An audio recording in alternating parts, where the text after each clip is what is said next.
pastikan kau jumpa dengan Yesus. Your life will never be the same again. Kita buka lagi di Lukas pasalnya yang ke-5. Kisah yang ketiga tentang Petrus, saudara. Ayat yang ke-4 sampai ayat yang ke-11. Setelah selesai berbicara, ia berkata kepada Simon, bertolaklah ke tempat yang dalam, tebarkan jalamu untuk menangkap ikan. Simon menjawab, Guru, telah sepanjang malam kami bekerja keras. Kami tidak menangkap apa-apa. Tetapi karena engkau menyuruhnya, aku akan menebar jala juga. Simon gak pernah, saudara harus ingat loh, di cerita ini Simon belum pernah berjumpa dengan Yesus sebelumnya. Ini perjumpaan encounter pertamanya Simon dengan Yesus. Tetapi karena engkau menyuruhnya, aku akan menebarkan jala juga. Dan ayat 6, saudara, setelah mereka melakukannya, mereka menangkap sejumlah besar ikan sehingga jala mereka mulai koyak. Ayat 7, mereka memberi isyarat kepada teman-temannya di perahu yang lain supaya mereka datang membantu. Saking satu perahu gak cukup, saudara. Mereka itu datang lalu mereka bersama-sama mengisi kedua perahu itu dengan ikan hingga hampir tenggelam. Ini perjumpaan pertama Petrus dengan Yesus. Dia berjumpa dengan the God of miracles, Pak. Dia kaget. Dia kaget, begitu kagetnya sampai di ayat yang ke-8 Simon berkata, saudaraku, ketika Simon Petrus melihat hal itu, tersungkur ia di depan Yesus dan berkata, Tuhan, pergilah daripadaku. Simon sadar dia berhadapan dengan siapa, saudara? Karena aku ini seorang berdosa. Kadang saya berjumpa orang-orang yang datang ke gereja dan saudara berkata, Pastor, apakah aku berhak, apakah aku layak datang ke tempat ini? Aku orang berdosa. Aku orang yang hidupnya sudah gak karu-karuan. Apakah aku masih diterima? Sebab ia dan semua orang yang bersama dengan dia takjub oleh karena banyaknya ikan yang mereka tangkap. They see miracles. Ayat 10, demikian juga Yakobus dan Yohanes anak Zebedeus. Bukan hanya Petrus, Yakobus, Yohanes ada di sana. Menjadi teman Simon. Kata Yesus kepada Simon, jangan takut.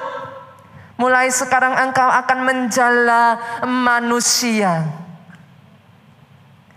Yang saya tertarik adalah ayat yang ke-11-nya, saudara.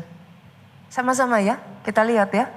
Sesudah mereka menghela perahu-perahunya ke darat, mereka pun meninggalkan segala sesuatunya, lalu mengikut Yesus. Ada 9 orang kusta yang sudah dapat apa yang mereka mau, bye-bye. Ada 1 orang kusta yang sadar itu bukan dari dirinya, tapi karena Tuhan balik. Cari Yesus. Tapi Alkitab tidak mencatat dia mengikut Yesus seterusnya. Ada Bartimeus yang ngalami. Setelah itu dia berjalan bersama Yesus untuk satu journey. Untuk satu sesi dalam kehidupannya. Satu season dalam kehidupannya. And then no more. Tapi saya berdoa di tempat ini ada orang-orang seperti Petrus. Engkau bersentuhan dengan the God of miracles. Kau tinggalkan semuanya. Kau ikut Yesus sampai akhir hidupmu. Ini doa saya, Pak. Jangan ikut Yesus and then no more. Hanya dalam satu season kehidupan and then no more, Pak. Jangan cuma ngalami and then bye-bye. Tapi seperti Petrus. Seumur hidupnya sampai dia menutup matanya. Dia memutuskan mengikut Yesus. Doa saya itulah saudara. Bukan karena berkatnya, bukan karena mujizatnya, bukan karena pertolongannya, tapi seumur hidup ikut Yesus. Apa yang terjadi saudara? Ketika Petrus, orang-orang yang lain hanya sementara. Sedangkan Petrus, dia ikut Yesus terus. Apa yang terjadi? Ketika saudara terus mengikuti Yesus. Yang pertama saudara. Yang pertama, saya akan masuk 3 poin ya saudaraku. Yang pertama, Petrus jadi bisa dekat-dekat Yesus. Ada perbedaan Pak. Dekat sama jauh. Yang mengerti katakan amin. Kalau saudara dekat-dekat, impartasinya beda. Masalahnya banyak orang Kristen tuh ngomong sama saya gini, Pastor, jangan dalam-dalam. Kalau di gereja itu ya, ikut Yesus tuh ya, gak usah dalam-dalam. Tahu dapurnya nanti malah sakit hati. Betul atau betul Bapak Ibu? Yang seperti itu di luar ya saudaraku, yang di sini enggak. Aminnya yang paling keras.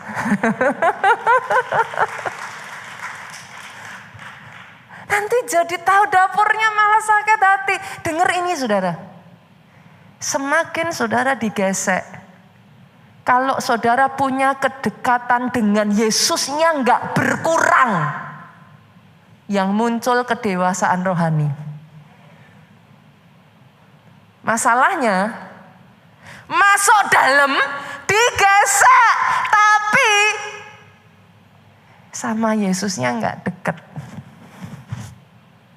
Buktikan perkataan saya saudara. Masalah yang paling banyak dialami orang Kristen akan hilang kalau rohmu menyala-nyala sama Yesus. Pastor, kenapa ya pastor? Saya tuh enggak tahu loh. Saya hari-hari ini malas aja ke gereja. Tapi kalau saya tanya saudara, pasti ya pastor balik-baliknya itu lagi pertanyaannya. Saya tuh pasti tanya satu. Kehidupan doamu sama Tuhan gimana? Saya masih doa kok pastor. Bukan masih doanya. Dari dekat sama jauh beda. Impartasinya beda. Oh saudaraku, ketahanan kekuatannya beda. Masalah banyak orang Kristen tidak mengalami Yesus setiap hari. Ada amin yang keras dari tempat ini. Itu sebabnya saudara, ketika kau berhadapan dengan masalah yang menginjak-injak engkau. Kenapa? Yesus terlihat jauh. Tapi kalau engkau dekat dengan Dia, no way. Diizinkan sekalipun, tetap ada penghiburan, tetap ada kekuatan, tetap ada pengharapan.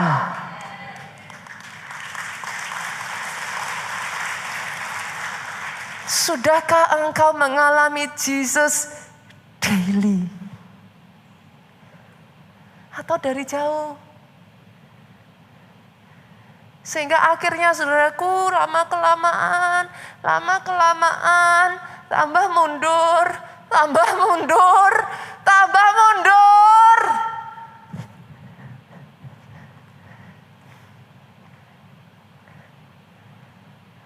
Doa saya hari ini saudara, ketika kau semakin dekat dengan Tuhan, kenapa saudara perlu sampai dekat? Kenapa harus dekat?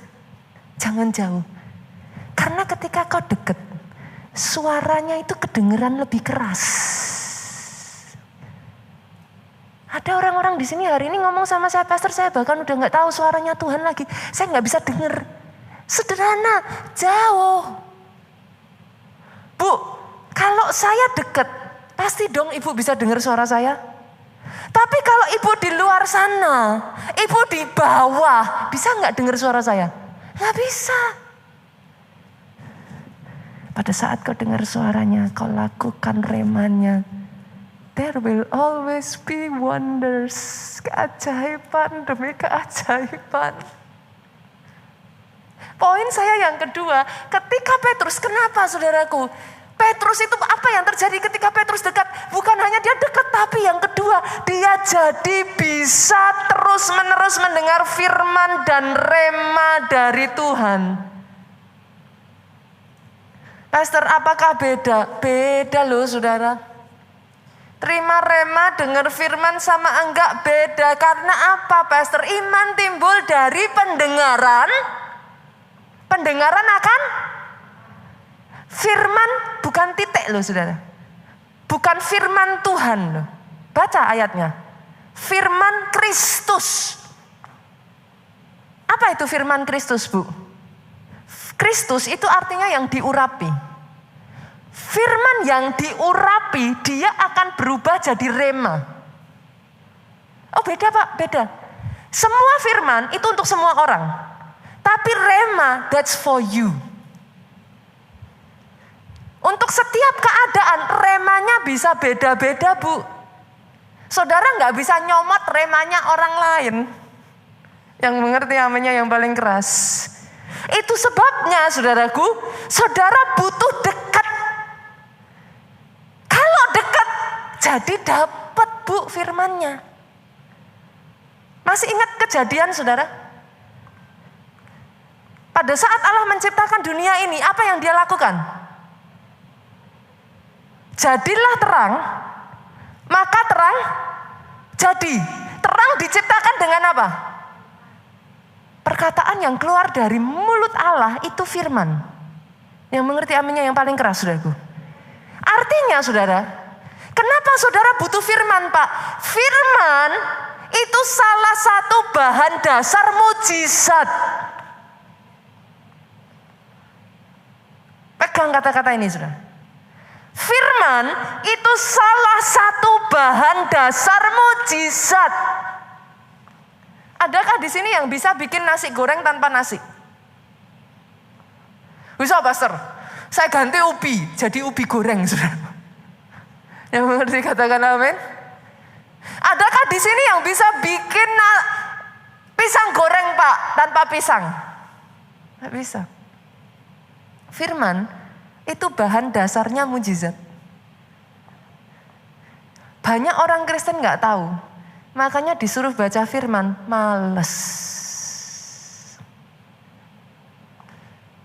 Yang ini pun nggak ada di sini Bu, di luar sana. Yang mengerti katakan amin. Jemaat keluarga Allah adalah orang-orang yang tahu betapa berharganya arti sebuah firman. Oh benar saudaraku. Pastor, seberapa berharganya firman? Roma pasalnya yang keempat, ayatnya yang ke-17. Oh lihat ini saudaraku. Seberapa berharganya firman. Lihat ini saudara. Seperti ada tertulis, engkau telah kutetapkan menjadi bapak banyak bangsa. Di hadapan Allah yang kepadanya ia, Abraham di sini sudah percaya. Yaitu Allah yang menghidupkan orang mati dan yang, dengar ini, menjadikan dengan firman-Nya apa yang tidak ada menjadi ada.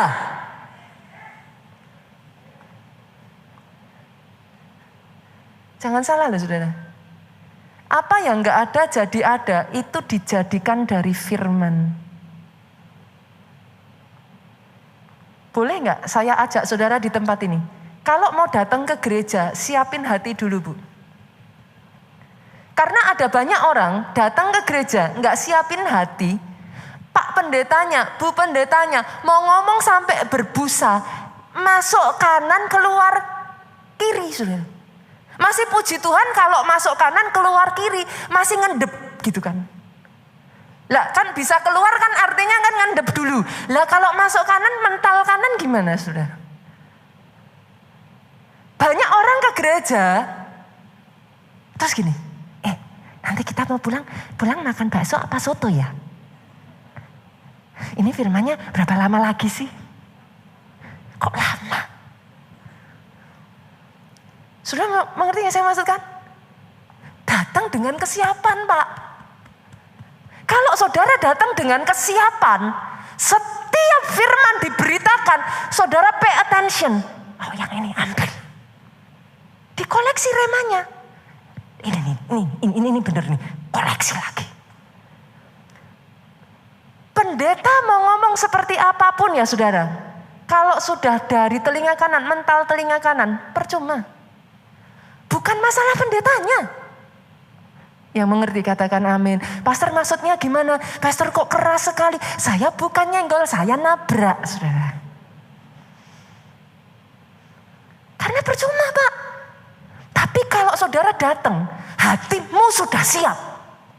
Yes, aku mau mengalami pemulihan. Aku mau hidupku berubah. Aku mau dapatkan rema hari ini. Oh saudara duduk ya saudara. Handphone ditaruh. Yang lain gak peduli. Kiri kanan gak peduli. Fokus.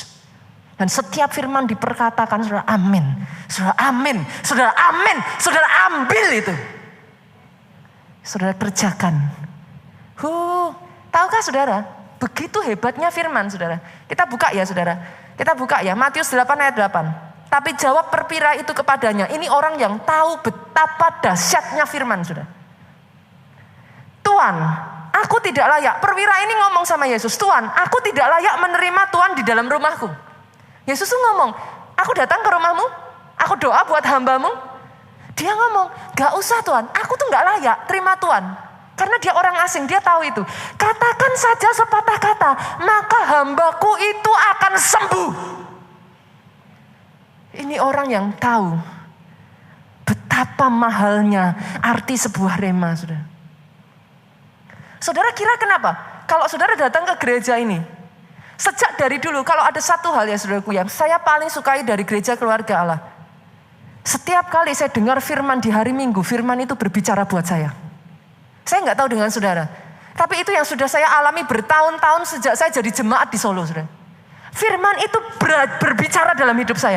Tahukah saudara kenapa? Karena gembala sidang saudara bekerja keras di balik layar. Setiap hari dia gali, Pak. Dia gali. Banyak orang Kristen tidak pernah mau gali firman. Jangankan gali, baca aja nggak mau. Pak Jo itu ya saudara, kalau di rumah mempersiapkan rema firman seperti ini ya Pak. Sorry Pak, itu buku di meja, itu tumpuk-tumpuk nggak tahu berapa. Day by day, pagi sampai malam. Saya nggak jarang lihat dari pagi sampai malam, pagi sampai malam. Terus berkutat di depan komputer saudara. Apa yang dia lakukan? Dia gali. Pastor kalau gali nggak dapat nggak apa-apa, gali terus. Kenapa? Satu saja orang yang menggali ladang minyak, saudara. Satu sumur saja keluar minyaknya, itu sudah kehidupan. Berkatnya besar. Kalau baru gali sedikit nggak keluar, saudara tinggalin. Nggak akan dapat Pak. Doa saya di tempat ini, saya berjumpa orang-orang Kristen yang tahu berharganya arti sebuah rema dari Tuhan. Banyak orang Kristen manja. Cari cepet, pastor mana tahu kalau saya yang doa gak didengar-dengar Tuhan. Tapi pastor mana tahu doanya jalan tol sampai ke Tuhan. Berapa banyak kata-kata seperti itu saudaraku. Kenapa? Males. Sorry loh saudaraku, saya keras hari ini. Orang yang tahu menghargai firman, hidupnya berkemenangan. Because if you know the truth will set you free. Itu kata firman kok. Kalau saudara tahu kebenaran, apa itu kebenaran? Firman. Kebenaran itu akan memerdekakan engkau. Oh hari ini saya berdoa ya saudaraku, sejak dari hari ini ya saudara. Jangan hanya sekedar datang ibadah, aminnya yang paling keras. Gali itu firman. Kumpulkan setiap permata-permata firman yang dibagikan. Kumpulkan siapapun pembicaranya. Kumpulkan saudara. Itu jadi rema. Yang berikutnya saudaraku. Jangan hanya sekedar ke gereja. Nggak cukup, aminnya yang paling keras. Habis ketemu rema itu harus dijalankan, dikerjakan, dilakukan dengan iman. Baru terjadi keajaiban. Mau pendetanya ngomong sampai berbusa. Ada loh saudaraku orang yang sudah sampai puluhan tahun pun masih belum baptis loh. Yang kesenggol, nggak apa-apa saudara. Bu pendetanya jahat hari ini. Yang kesenggol saudaraku, nanti keluar dari tempat ini saudara. Daftar baptisan air nanti akhir bulan, aminnya yang paling keras. Jangan hanya sekedar jadi jemaat. Lebih besar dia yang melayani daripada dia yang dilayani. Aminnya yang paling keras. Ayo pelayanan saudara. Nanti saya tanya sama yang teman-teman di belakang, ini berapa yang daftar pelayanan hari ini? Enggak saudara. Ayo sama-sama. Berjalan bersama Yesus daily. Jangan cuma sekedar ke gereja aja. Gereja kita ini gereja sel saudaraku. Saudara datang ke tempat ini, cuma datang hari Minggu ya saudara dapat. But that's it gitu. Tapi dibutuhkan saudara untuk menggali lebih dalam. Minyak yang muncul itu nanti minyak yang murni saudara. Ikut som. Apa itu som? Dasar-dasar kekristenan saudara. Jangan jadi orang Kristen nggak tahu dasarnya. Masalah datang roboh. Apa kurang saudara dari pandemi kemarin? Kita lihat. Kurang apa saudara? Kenapa itu terjadi? Kita boleh punya alasan 1001 loh saudaraku. Kejadian pandemi kemarin itu membuktikan seberapa kokoh dasar fondasi kekristenan di Indonesia. Dan sangat disayangkan. Banyak yang roboh Pak. Sampai detik hari ini. Banyak yang meninggalkan Yesus. Tapi saya berdoa dari hidup saudara-saudara di tempat ini. Bangun pilarmu saudara. Fondasimu harus dibangun. Kenapa saudara? Hanya ketika kau punya kedalaman seperti ini. Yang ketiga, poin terakhir saya yang ketiga saudara. Petrus karena dia dekat. Dia dapat rema. Hidupnya itu jadi berubah Pak. Seorang Petrus yang tadinya hanya penjala ikan biasa dijadikan penjala manusia sampai jadi rasul besar. Hidupnya berubah. Enggak mungkin tidak. Kalau dia tidak belajar yang ketiga terakhir, mengikuti agendanya Yesus. Setiap kita punya pemikiran kita sendiri, saudara. Tapi percayalah kepada saya dalam hal ini karena firman Tuhan mengatakan, jalanmu bukan jalanku. Sejauh langit dari bumi, jalanmu dari jalanku. Ikuti jalannya Tuhan. Saudara boleh nggak ngerti, saudara boleh merasa, Pastor, it doesn't make sense. Ikuti jalannya Tuhan. Ikuti agendanya Tuhan, Pak. Masalahnya orang Kristen, kita berpikir kita lebih tahu daripada Tuhan. Belajar dekat terus dengar suaranya Tuhan. Karena hilang sedikit, udah langsung mundur ngeper, saudara. Itu kalau saudara tidak dengar suaranya sedikit aja, goyang kok. Kenapa harus dekat? Karena kalau enggak goyang, tidak akan ada gereja di Peak hari ini. Ya, rencana Tuhan besar atas hidupmu, saudaraku. Tapi dibutuhkan orang-orang yang berjalan bersama dengan Yesus daily.